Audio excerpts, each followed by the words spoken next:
नमस्कार। Planet x पर आपका स्वागत है और हमेशा की तरह आपसे गुजारिश है, प्लैनेट एक्स चैनल को सब्सक्राइब करें, बेल आइकन को जरूर दबाएं, हमारे वीडियोस को लाइक करें और फ्रेंड्स एंड फैमिली के साथ जरूर शेयर करें। दोस्तों, आज हम लोग चर्चा करने वाले हैं एक बड़े ही ज्वलंत विषय पर, जो आजकल काफी न सिर्फ अपने देश भारत में पूरी दुनिया में हो रही है। इसकी वो है रिन्यूएबल एनर्जी के बारे में। हर जगह इसकी चर्चा है, हमारे देश में भी काफी इसमें प्रोग्रेस हो रही है और आगे की बड़े लंबे चौड़े टारगेट्स दिए जा रहे हैं। इसी के बारे में एक न्यूज अभी कुछ दिन पहले नजर से गुजरी थी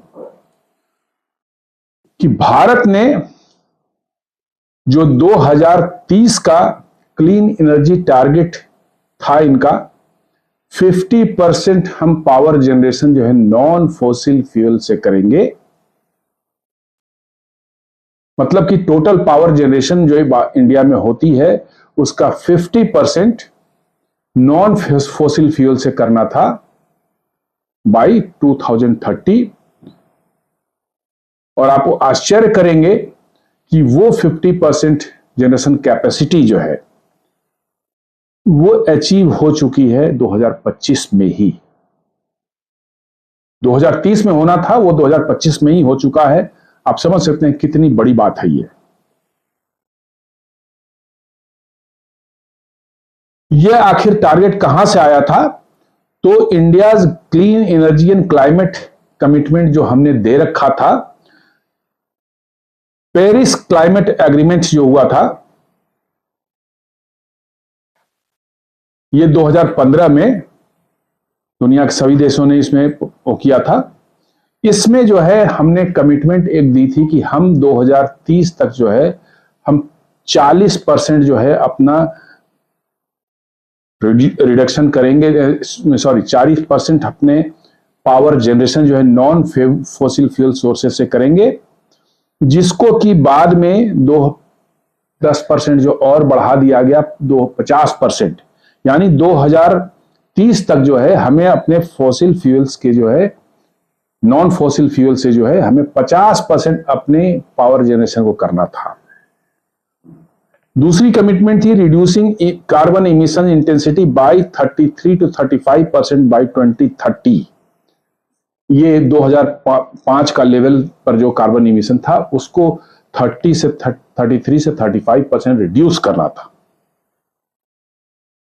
और जैसा मैंने बताया कि इनिशियली 40% का कमिटमेंट था कि 40% पावर जनरेशन जो नॉन फॉसिल फ्यूल सोर्सेस से होगा, जिसको बाद में खुद भारत ने अपना इंटरनल टारगेट ही बना लिया कि हम लोग इसको 40% नहीं 50% करेंगे 2030 तक। तो जैसा मैंने शुरू में ही बताया कि 2030 का जो टारगेट था 50% of the fossil non fossil fuel से पावर जनरेट करना, वो हम लोग 2025 में अचीव कर चुके हैं और अब नए टारगेट सेट किए गए हैं।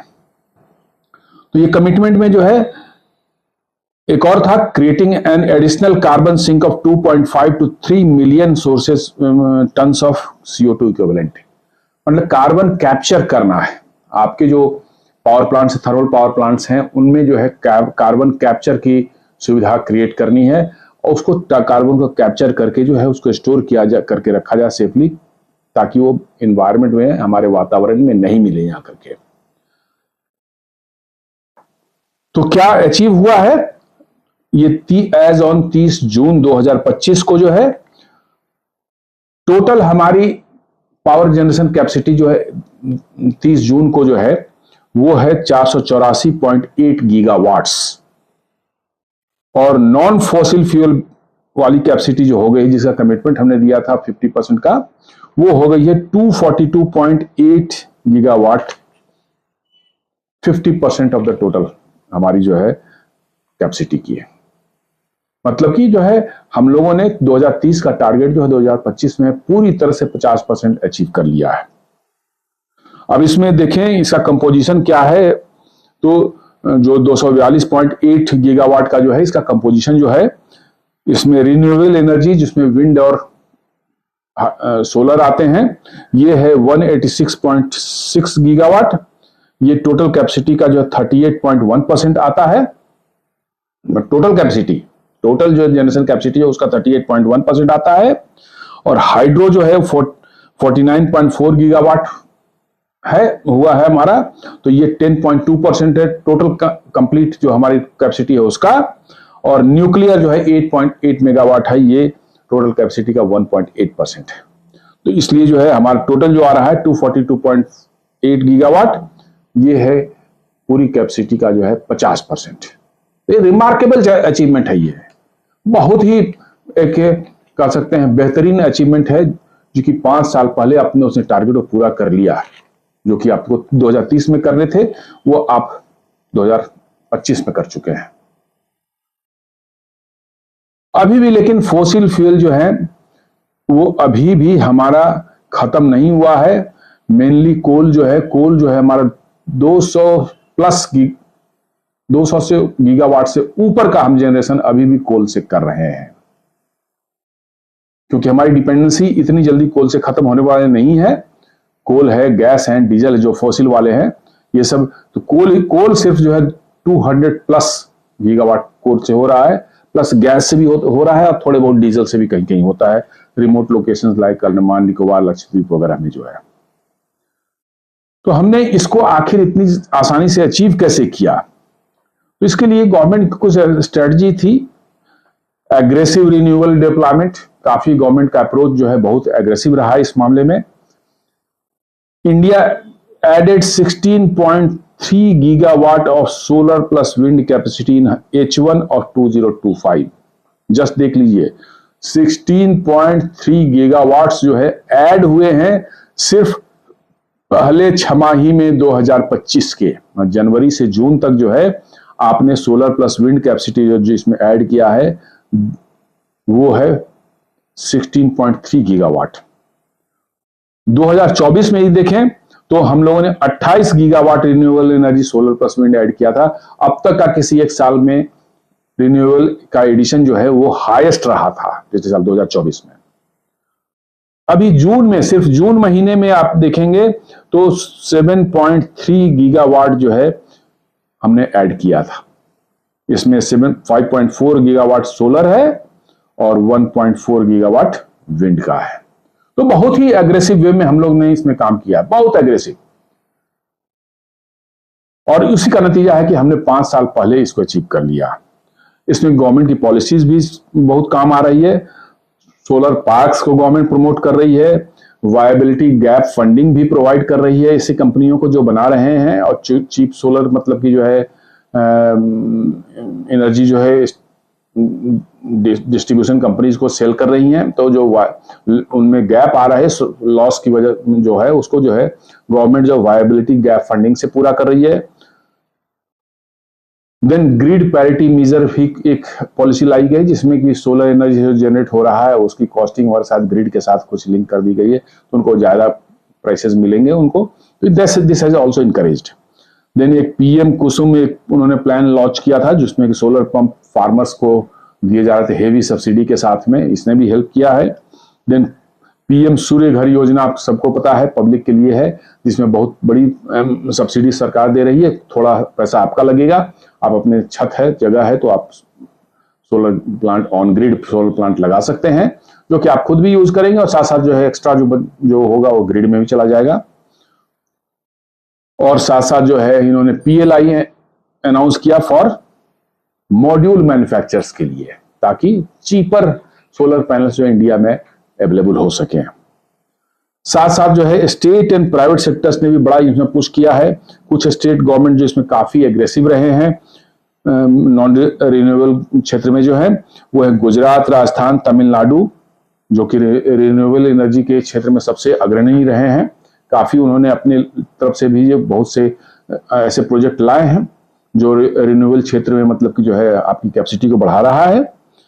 मेजर प्राइवेट इन्वेस्टमेंट जो है वो अदानी, टाटा पावर, रीन्यू और ग्रीनको जैसी कंपनियां जो हैं ला रही हैं। बहुत बड़े बड़े प्लांट्स लगाए जा रहे हैं।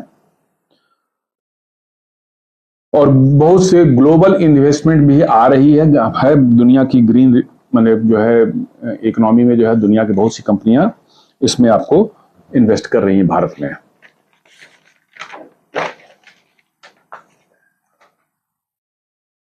अब आपको इसमें जो है ग्लोबल रिकॉग्निशन कैसे मिले। India is the third largest emitter by now. हम लोग थर्ड लार्जेस्ट मतलब कि इमिशन करने वाले कंट्री हैं, कार्बन इमिशन करने वाले कंट्री हैं, लेकिन फास्टेस्ट डी कार्बोनाइजर इन कैपेसिटी है। मतलब सब थर्ड लार्जेस्ट कंट्रीब्यूटर तो हैं, लेकिन सबसे ज्यादा जो डीकार्बोनाइजेशन का जो चल रहा है ग्रीन एनर्जी और इस सब जो इलेक्ट्रिक व्हीकल और इस नॉन रिन्यूएबल एनर्जी वगैरह का जो पूरा सेक्टर है, इसमें हम इतनी तेजी से काम कर रहे हैं कि हम दुनिया के सबसे तेजी से डीकार्बोनाइज करने वाले देश हैं, नंबर 1। ये शो करता है कि commitment to its energy transition specially ahead of the COP30। ये एक COP30 जो है वही पेरिस क्लाइमेट एग्रीमेंट का एक मतलब कि हिस्सा है जो हर साल होता है। 2025 में ये ब्राजील में होने वाला है, तो उसके पहले जो है हमने इतने अचीव किया है, तो डेफिनेटली जो है we are going to get a good recognition from the international मतलब की जो कम्युनिटी। ये आपको जो है हमारी जो है नॉन रिन्यूएबल से ऊर्जा पैदा करने की क्षमता जैसे जैसे बढ़ा रहे हैं, ये हमें रिड्यूस करता है, help reduce import dependency, less reliance on coal and oil imports. Coal and oil imports जो हम करते हैं उस पर हमारा रिलायंस कम होगा। Better energy security during the global disruption due to geopolitical reasons. मतलब यदि कोई दुनिया में इस तरह जियोपॉलिटिकल रीजन से कोई डिसरप्शन आ जाए, जब भी जैसा अभी इजराइल अखबार में आपने देखा होगा रेड सी में जो हूथीज जो है कितने उन्होंने शिप्स को जो है उन्होंने टारगेट किया, बहुत से डैमेज हुए, तो बहुत ज्यादा मुश्किल हो गई उस एरिया से गुजरना। ऐसे समय में जब आपको एनर्जी क्राइसिस जो होगी, उससे आपको रिन्यूएबल एनर्जी में आपका बहुत बड़ा यदि आपका हिस्सा है, तो वो आपको डेफिनेटली जो है ऐसे सिनेरियो से बचाने वाला है। अब देखा जाए कि इंस्टॉल्ड कैपेसिटी, अभी तक जो मैं बात कर रहा था 50% जो था वो इंस्टॉल्ड कैपेसिटी का था, तो क्या इतना पावर वाकई जनरेट होता है? ऐसा नहीं है। Installed capacity and actual generation में फर्क है, खासकर रिन्यूएबल के केस में जो होता है। 50% हमारी कैपेसिटी का हम रिन्यूएबल से कर रहे हैं, जनरेशन कैपेसिटी हमारी है, लेकिन एक्चुअल जनरेशन जो होती है वो हमारे टोटल कैपेसिटी की जो है उसका 25% ही होता है। क्यों? क्योंकि आप जानते हैं जो सोलर और विंड जो हैं ये 24 घंटे हमेशा 365 डेज जो है पावर नहीं जनरेट करते।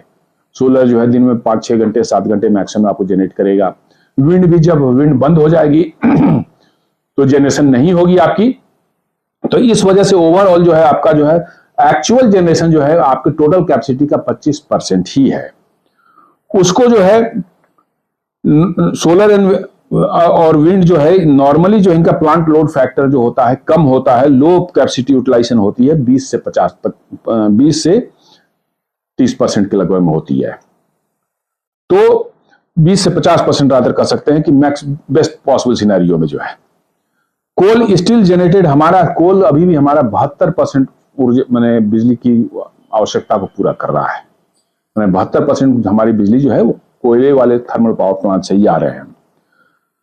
और कोल इज स्टिल एक्सपेंडिंग, अभी भी बढ़ रहा है कोल, क्योंकि आपको अभी भी जो ग्रिड को सप्लाई करने वाला जो मतलब ये स्टेबलाइज करने वाला जो मामला है, जब आपका रिन्यूएबल सोर्स से जो आना एनर्जी आनी बंद हो जाएगी, सनशाइन खत्म हो जाएगा या कोई क्लाउडी डे आ गया, या मतलब कि जो है आपके विंड जो है वो उसकी स्पीड कम हो गई, तो वैसे केस में जो है आपको जो है वैसे सोर्सेज चाहिए जो कि आप ग्रिड को स्टेबल रख सके, अदरवाइज आपका ग्रिड कोलैप्स हो सकता है।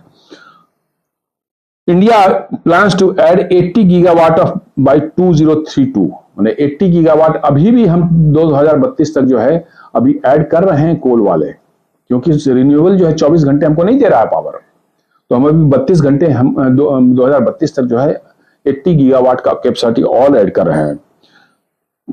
जरूरी है ये to meet the peak power demand और ग्रिड को स्टेबलाइज करने के लिए, और due to intermediate generation by solar plus wind. Solar plus wind जो है 24 घंटे नहीं चलते हैं, कई बार उनका जो है सनशाइन बंद हो गया, हवा खत्म हो गई, तो कब नहीं तो आपको स्टेबलाइज करने के लिए आपको चाहिए। दूसरी एक चीज है कि अभी हमारे यहाँ सोलर या नॉन रिन्यूएबल से जो हम ऊर्जा पैदा कर रहे हैं, उनके स्टोरेज की फैसिलिटी हमने बहुत अच्छे से नहीं बनाई है।